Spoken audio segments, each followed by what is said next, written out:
The EU silence over Ukraine's latest alleged war crime has triggered a furious response from Moscow. Moscow is lashing out at Europe, accusing Brussels of staying quiet even as children were reportedly killed.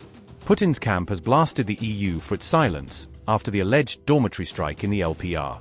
European leaders are being accused of ignoring the dorm strike while continuing to speak out over Russia's retaliation. The row over the deadly dormitory strike is deepening, sharpening the confrontation between Moscow and the EU.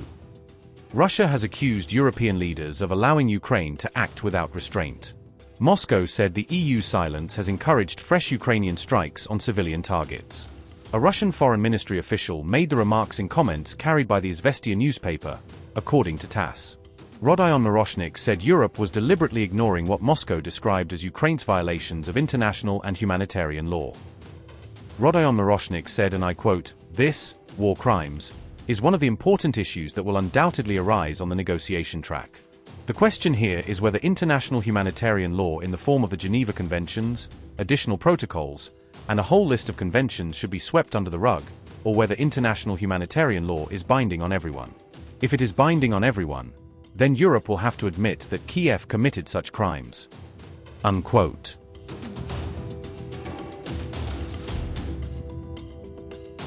EU leaders condemned Russia's latest strikes but did not mention the reported attack on the dormitory in Starobelsk.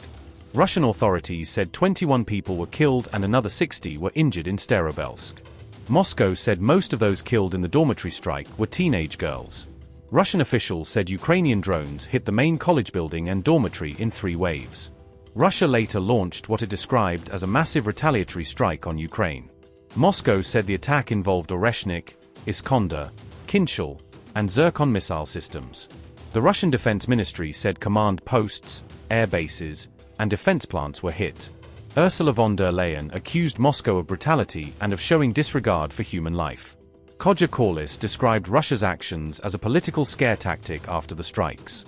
Macron vowed to increase support for Ukraine, while Merz called the escalation reckless.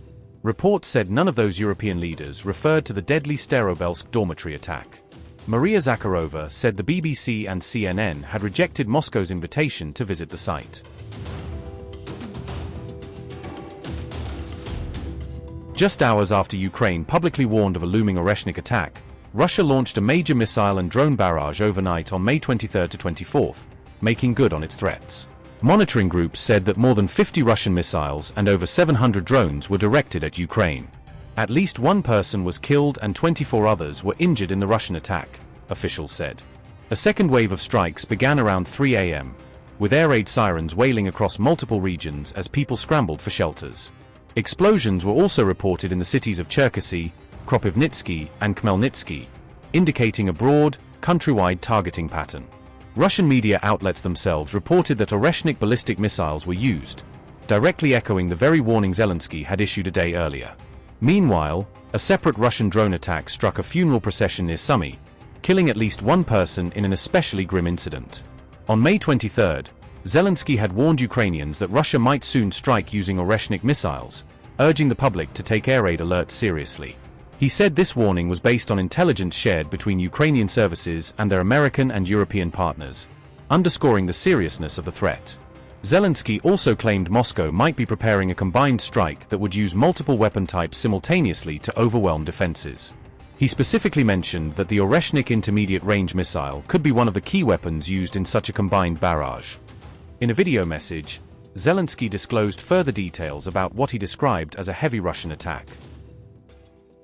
Шановні українці, сьогодні відночі всюди, де потрібно, працюють рятувальники та необхідні служби. Всім, хто був поранений, цим ударом буде надано допомогу. Це наш обов'язок, і держава його виконає. Я вдячний кожному і кожній, хто працює на місцях після ударів, щоб допомогти нашим людям. Зараз відомо, що постраждали щонайменше 83 людини від початку доби. На жаль, є загиблі. Мої співчуття рідним та близьким. Важкий був удар, ракет різних типів 90, із них багато балістики 36, 600 дронів. На жаль, не всю балістику вдалося збити. Найбільше влучань у Києві, і саме Київ був основною мішенню цієї російської атаки. Путін вже і слово «ура» не може нормально вимовити, шамкає, а все ще своїми ракетами перемагає житлові будинки. 3 російські ракети проти об'єкта водопостачання, спалив ринок, десятки житлових будинків пошкодив, кілька звичайних шкіл. Запустив свій арешник проти Білої церкви. Ну реально неадеквати. Важливо, щоб це для Росії не залишалось без наслідків. Сьогодні кожен у світі, хто не промовчить, хто допомагатиме Україні, є захисником життя. Дуже важливо продовжувати працювати, щоб було ППО для України, зокрема проти балістики. Мати Росію поруч – це постійна загроза. Наші люди в Україні цю загрозу стримують і зупиняють, але світу варто чітко бачити, з ким маєте справу. 5-й рік повномасштабної війни. І від перших секунд це неспровокована терористична війна Росії проти життя. Ми робимо все, щоб встановити мир і захистити людей. Все. І важливо, щоб Україна була не наодинці. Потрібні рішення і від Сполучених Штатів Америки, і від Європи, і від інших, щоб цей старий арешник в Москві вимовив слово «мир». Дякую всім, хто допомагає. Слава Україні!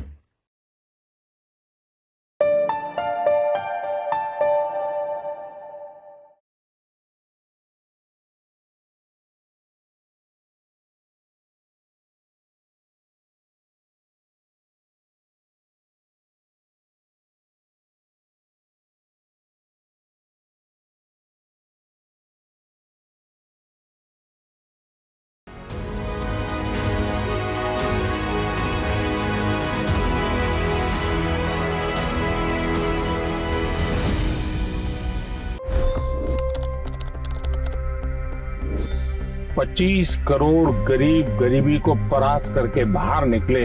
For the good of our nation, let's work together and let's truly make America great again. The fastest news breaks. Requested PM saying that we will have to speak to Putin and to Zelensky. The biggest newsmakers. The relationship with India is probably the most important bilateral relationship the U.S. will have for the rest of this century. The capital delivered quite an election result today. Expert analysis. The million-dollar question today is how to stop this dance of death. Ground reports. I'm standing at the crossroad of the Kumbh Mela. Behind me are more than 100 entry guards.